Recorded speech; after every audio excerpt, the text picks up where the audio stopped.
I decided to end my marriage because I thought my husband, who was having money problems, wasn't worth much. But everything changed on a business trip when he suddenly told me he not only wanted a divorce but was also marrying someone else. He accused me of only marrying him for his money and wanted me to give up any claim to our property.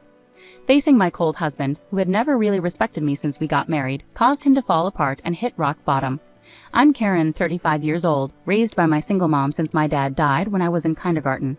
Despite our financial struggles, we were happy as a family of 3. Even as an adult with a good job, I kept my thrifty habits from childhood. I married John, a rich man I met through a friend, attracted by his kindness and the wealthy life he offered. But after we got married, we clashed over money and traditional gender roles. While John wanted a traditional family setup, I was focused on my career and being financially independent. Before we got married, John wanted me to stay at home and take care of the household, assuming I'd be happy with traditional roles. I told him I wanted to keep working until we had kids, pointing out the financial advantages. He eventually agreed, but managing both work and chores at home turned out to be really hard. Even though I worked full-time, most of my day was spent on household duties, leaving little time for us as a couple. Meanwhile, John took on the traditional husband role but didn't help out with any household tasks. While he saw how busy I was, he mostly just relaxed after work and enjoyed dinner. As time went on, juggling work and home life started to strain our relationship, making me wonder if this was what marriage was really supposed to be like. Despite all my efforts, I was afraid to speak up about my unhappiness because I worried John might insist I quit my job. Even though he didn't help with household chores, I hoped that having children would improve our relationship. Sadly, we had grown distant, and I started to doubt if we could even have a family together. Feeling anxious about this, I finally brought it up with John. "Hey, don't you think we should start thinking about having kids?" I asked. "Kids? You seem pretty energetic for someone who's exhausted from work and chores," he replied. "It's not about that. I really want to have children. We haven't been married that long, but I'm already over 30. Women have a limited time to have kids, and it's getting harder for me to get pregnant as I get older. It's almost too late. But we don't really need kids. If we have one, you'll expect me to help out, right? I'm busy with work, and I won't be able to help with raising a child." It's odd to say you won't help with raising our child even before they're born, don't you think? I'm prepared to raise them on my own, but shouldn't you at least want to help? It's your child too. Raising kids is your responsibility. I work to support the family, so I won't be involved in raising them. You'll just complain that I don't help and make me out to be the bad guy. Maybe you've grown up thinking you have to have lots of kids because of being poor, but we're not poor. We don't need kids. End of discussion. With that, John abruptly ended the conversation and went to his room alone. In the living room, tears streamed down my face. Not only was my wish for children rejected, but my upbringing was also ridiculed. After that incident, our relationship quickly deteriorated. We hardly communicated, and the idea of having children seemed even further away as I continued to handle big projects at work while managing everything at home. I found myself growing more distant from John. One day, when I told him about an upcoming business trip, he surprisingly wished me well and hinted at a big surprise when I returned. Despite my feelings of giving up on him, his kindness and smile made me waver. But when I got home, my faint hope was shattered. The front door wouldn't open. John revealed the first surprise. He had changed the locks. The second surprise was even more shocking. He told me he had filed for divorce, claiming he had forged my signature with a friend as a witness. He handed me a document to sign, giving up my rights to our property. I protested his false accusations and insisted we both renounce our property rights publicly.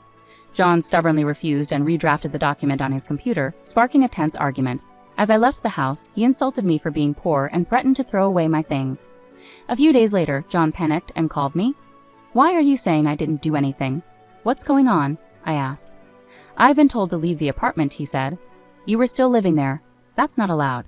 It's a new month. You're trespassing." "Trespassing? But it's my house." "Are you okay? Did you forget it was a company apartment I rented? I was the leaseholder, so naturally, you can't live there anymore." "That's ridiculous. How could you do this? I can't believe you didn't know." "I'm not the one who should be accused of acting alone here. Didn't I tell you that you can't just change the locks on a rented apartment? It's my house. I can change the locks if I want." "Didn't you hear me? It was my lease, not yours. Even if you were the leaseholder, the apartment manager is the owner. You can't change the locks without informing them." "Is that so? Also, I ended the lease while you were changing the locks. I was allowed to stay there until this month.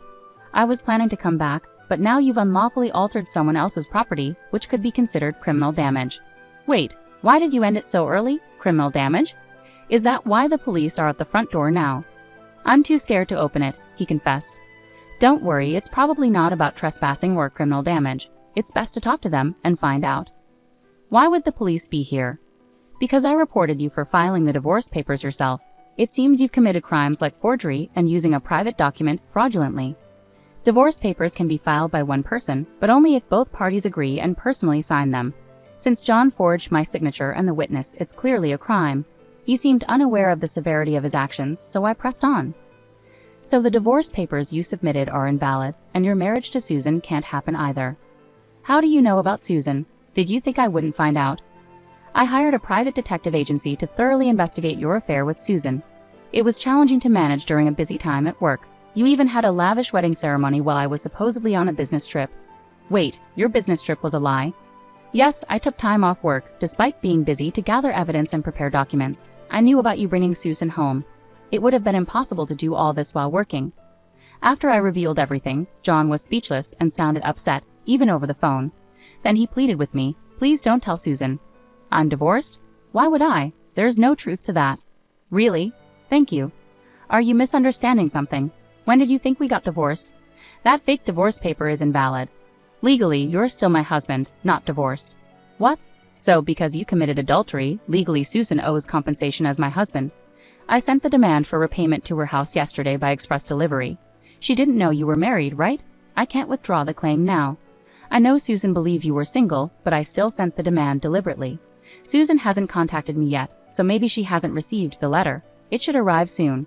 Should you be on the phone with me when you also have to deal with the police? You're busy. I'll ignore the police. I won't be arrested. I'm going to Susan's house now to get the letter back before she or her family can accept it. Then he hung up. He probably went straight to Susan's house to wait for the postman at the front door. I knew it would be pointless because the letter was sent as registered mail to Susan only. Even if he waited for the postman, he wouldn't be able to receive it. A few hours later, John called me, sounding dejected. He recounted an incident with the postman. "I'm here to pick up that envelope." "Who are you? You don't live here, do you?" "I practically live here since I'm married. I have the right to get the mail." "I understand, but I can't give you this envelope. It's registered mail meant only for Susan." "What? Just give it to me." "No, I can't do that. If you really want it, you should ask Susan for permission." "What's happening here?" "Oh, John, what's all this commotion? What's going on?" "Ah, Susan. This is registered mail for you. This man insisted on taking it. Sorry for the disturbance. I'll be on my way now." "What's this? A demand for compensation?" "John, you were married. What's happening?" "Sorry, it's just, she's an ex-wife from a long time ago. I was embarrassed to say I'm divorced. I'm sorry for keeping it a secret, but isn't this strange? We haven't been dating long, and a demand for compensation. If I was divorced before we started dating, there shouldn't be any issue, right? Well, my ex-wife is upset. Maybe she's demanding compensation out of spite because I got married." That was his excuse, but it was quickly debunked. The envelope included a letter I wrote along with my contact information, so Susan called me directly. During that call, I explained the affair, the invalid divorce, and how they had a wedding ceremony while he was still legally married to me. Despite the ceremony, they hadn't officially registered their marriage yet. John had planned to do it on April Fool's Day, but it was still pending. He likely delayed registering the marriage because he wasn't sure if the divorce was finalized. After being caught at Susan's house, John shamelessly reached out to me again. I still had some things to discuss with him, so we agreed to meet at a nearby cafe. As soon as I arrived, John started pleading, "Karen, please withdraw the compensation claim. Let's act like we've been separated for a long time and are officially divorced. Then I can apologize to Susan for hiding our divorce and maybe smooth things over. Do you think I'm desperate to stay married to you? I was already planning to file for divorce, but because you cheated, you'll pay compensation. Trying to squeeze money out of me, huh? Typical. Depending on my answer, everything could change. There's still an option where we don't get divorced. If I say no, you can't just reject it. That means you can't marry Susan, and your marital status will be exposed. Fine, I'll pay the compensation. Just divorce me now. Sign here." "Then what about property division? How much more do you want?" "The compensation should cover it. Remember, we agreed to waive property division, right? Let's make it official." "All right, you're not as bad as I thought. Thank you." We then went to a public notary, drafted a document for compensation and property agreement, and then to City Hall to submit the divorce papers, finalizing our divorce. Relieved, I exchanged final words with John. "I'm glad we don't have to split our property." "What do you mean?" "I'm the one benefiting from that. By the way, do you even have assets left after paying me compensation?" "Susan will also demand damages. She mentioned billing you for the wedding expenses." "That's not possible. I'm marrying Susan. She won't make such claims. We're divorced now, so there shouldn't be any issues. You're still living in a fantasy. You committed marriage fraud. You had a wedding while still legally married. Do you really think Susan will still trust you? Marriage fraud is serious. Susan will believe me. You can count on that. I heard it directly from Susan. And weren't the guests at your wedding paid actors? You still owe them. You know about that. I haven't settled with them yet. Why do you care? You could have just agreed to property division and come out ahead. That's what I wanted to tell you. Even if we had divided the property, you would have ended up better off. What are you talking about? Calling me poor? Your family might be modest, and you only make $115,000 a year, right?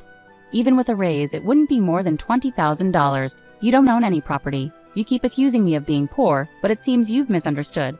Yes, my salary is $115,000, but I work for a foreign company. Did you know I'm the director of the American branch now? It's not $115,000 per year. It's $155,000 per month. That makes an annual income of $1.8 million. You're still not getting the numbers right. How do you manage to keep your dog? It's $1.8 million per year. $1.8 million? That can't be true. Of course, I haven't had the chance to spend such an amount, so I've been saving it for the future. The savings from before our marriage aren't part of the property division, but there's still a substantial amount accumulated during our marriage. You were my spouse, after all. I'll have the divorce papers corrected. Are you all right?